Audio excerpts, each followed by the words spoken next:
Berjumpa lagi ya teman-temanku sekalian. Untuk teman-teman yang concern dengan IKPA, indikator kinerja pelaksanaan anggaran, itu perlu diketahui bahwa metode perhitungan indikator halaman 3 DIPA mulai triwulan 2 tahun 2024 itu mengalami perubahan metode. Pada video kali ini kami akan tunjukkan ke teman-teman sekalian bagaimana metode perhitungan indikator halaman 3 DIPA yang mulai diberlakukan pada triwulan 2 tahun 2024 ini. Ini misalnya, yang pertama ini kita ngisi dulu ya RPD-nya. Rencana penarikan dana belanja 51 atau belanja gaji, ini pagunya contoh adalah 1 miliar. Kita berasumsi bahwa untuk rencana penarikan dana belanja 51 atau belanja gaji ini adalah rata ya, rata per bulan. Jadi pagu 1 miliar kita bagi 12 saja. Kita peroleh 83.333.333 rupiah. Kita berasumsi saja bahwa ini sama untuk setiap bulan. Kita langsung aja. Ini ada kontrolnya di bawah, ini udah 0 ya. Jadi rencana penarikan dana itu harus sejumlah pagu, harus sebesar pagu. Jadi di pagu dibagi habis berdasarkan RPD mulai bulan Januari hingga bulan Desember tahun 2024 ini. Demikian pula misalnya ini untuk belanja barang atau belanja 52, taruhlah kita bagi 12 juga. Ini contoh saja untuk teman-teman sekalian.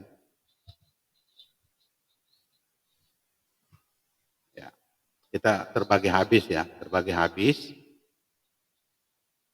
Yang kami mau tekankan di sini adalah bagaimana menghitung agar teman-teman bisa mengantisipasi sehingga nilai IKPA dari indikator halaman 3 DIPA itu bernilai 100. Dan ini mulai berlaku pada triwulan 2 tahun 2024 ini. Misalnya penyerapan ya, penyerapan Januari udah lewat ya, Januari udah lewat, kita asumsikan dia sama aja. Kita asumsikan sama sehingga ini udah lewat, tapi kita akan concern nanti mulai bulan Mei, Mei, Juni dan seterusnya. Dengan demikian kita berasumsi Januari, Februari, Maret, April ya, itu udah sama aja antara penyerapan dan RPD. Nanti untuk bulan Mei akan kita coba agar bagaimana bisa memperoleh nilai IKPA 100 ya. Ini karena Januari sampai Maret sama persis sehingga ini bernilai 100. IKPA-nya bernilai 100. Taruhlah di bulan Mei ini realisasi kita 80 juta. Sedangkan realisasi belanja barang itu 60 juta. 60 juta. Terus ada kolom ya, jadi ini kolom RPD, ini kolom penyerapan, ini kolom deviasi. Deviasi adalah selisih antara penyerapan dan RPD.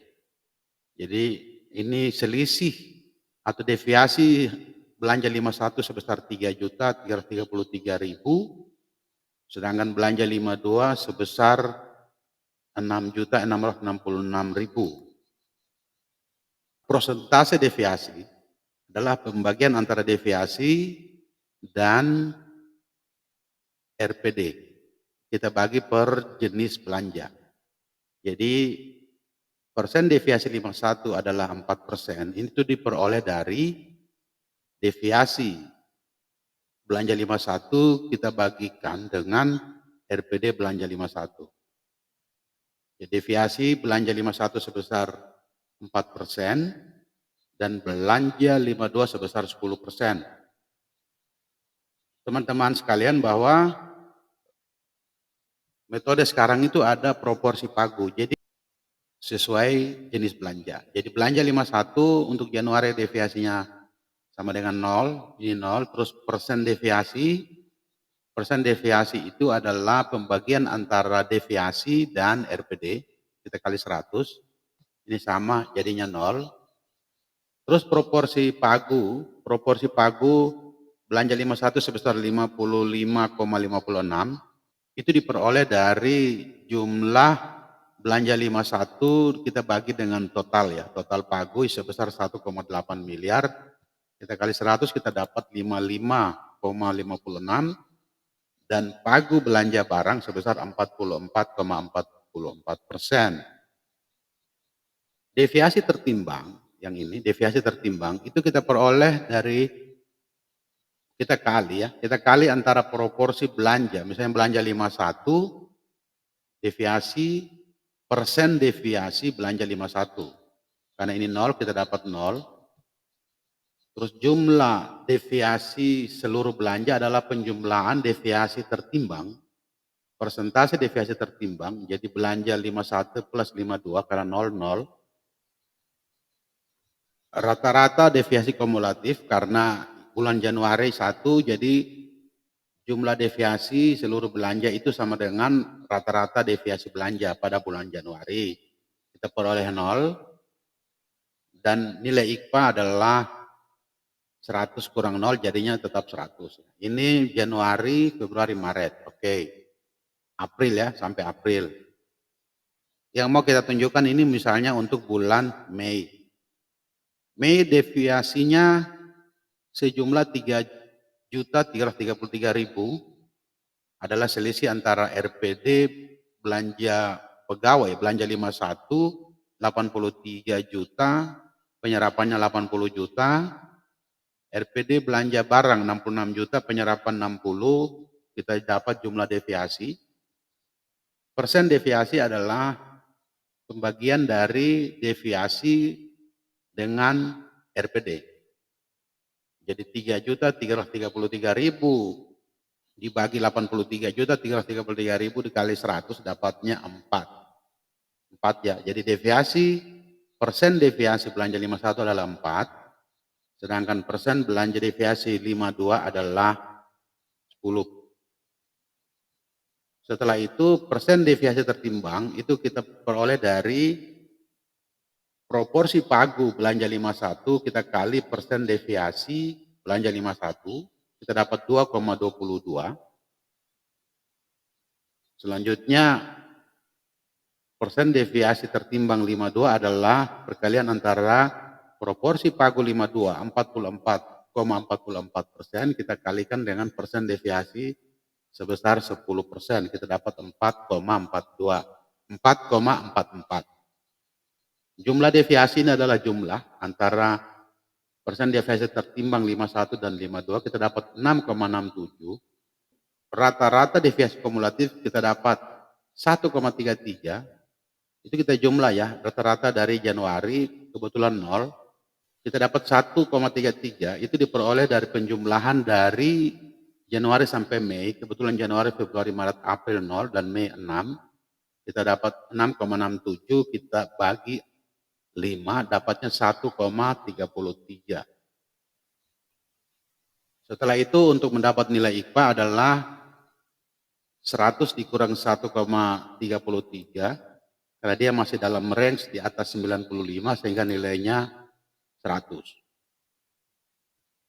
Misalnya di bulan Juni penyerapan kita berkurang misalnya, cuma 70 juta, dan belanja barang, belanja 52 hanya 40 juta, atau deviasinya adalah belanja 51 sebesar 13 juta 333, dan belanja 52 sebesar 26 juta 666, persen deviasi 16% untuk belanja gaji, belanja 51, dan 40% untuk belanja 52. Persen deviasi kita kalikan dengan proporsi pagu, kita dapat 8,89, dan belanja 52 sebesar 17,78, dijumlah menjadi 26,67. Untuk dapat rata-rata deviasi kumulatif, kita jumlahkan dari Juni sampai Januari, lalu kita bagi dengan 6, ini dapatnya 5,56. Setelah itu untuk dapat nilai IKFA 100, kita kurang 5,56, dapatnya 94,44. Agar bisa mencapai nilai 100, itu teman-teman perlu genjot apa misalnya? Misalnya belanja gaji tidak bisa kita genjot lagi karena itu udah pasti.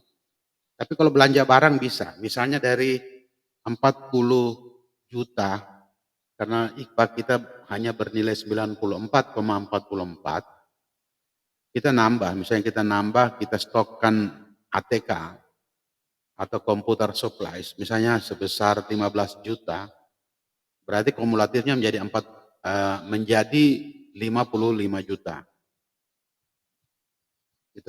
Jadi kita nambah, ternyata setelah kita nambah 55 juta, itu deviasinya menjadi 3,89,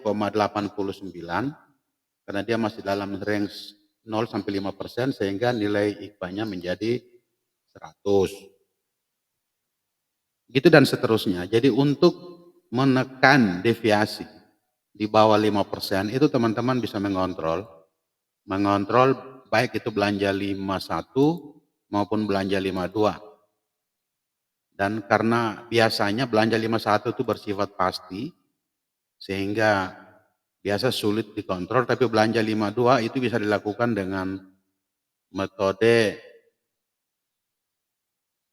stok atau metode LS bendahara bagi honor yang akan dibayar. Jadi melakukan pembayaran menggunakan LS bendahara, dan nanti pada saat waktunya itu bisa dilakukan JMS oleh operator ke rekening masing-masing. Jadi belanja 52 itu bisa digenjot untuk meningkatkan nilai IKFA menjadi 100. Jadi ini adalah formulanya. Gitu ya teman-teman sekalian. Jadi formula yang awalnya itu tidak ada persen proporsi pagu dan deviasi tertimbang, tapi sekarang itu ada proporsi pagu dan persen deviasi tertimbang. Itu adalah tambahannya.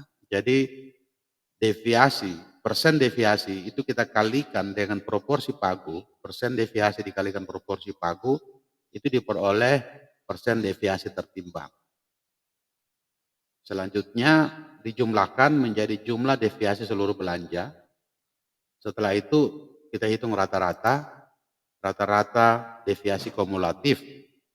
Jadi kalau bulan Mei berarti Januari, dijumlah dari Januari hingga Mei dan dibagi 5, kita peroleh angka 1,33. Nilai IKFA adalah 100 dikurang 1,33.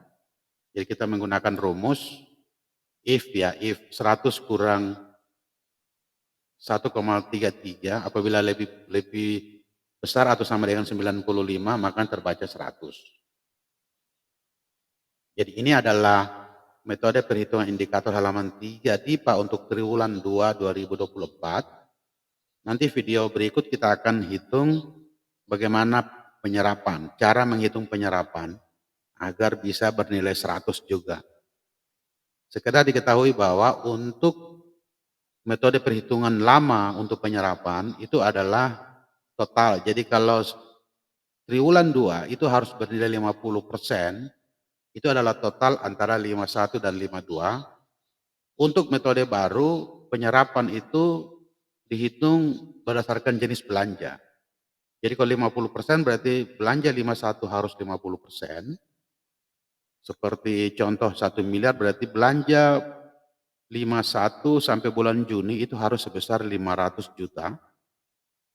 Dan belanja 52 sampai bulan Juni itu harus 400 juta. Jadi masing-masing jenis belanja itu dihitung sesuai dengan target penyerapan oleh Kementerian Keuangan, yaitu 50%.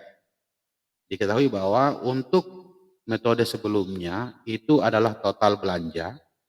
Jadi apabila belanja 51 udah melebihi, dia bisa menutupi kekurangan untuk 52. Kalau metode baru yang berlaku mulai triwulan 2 tahun 2024 itu perhitungan 50% untuk triwulan 2 itu dihitung setiap jenis belanja. Nah, itu akan kita jelaskan atau akan kami tunjukkan pada video berikutnya menyangkut perhitungan indikator penyerapan anggaran.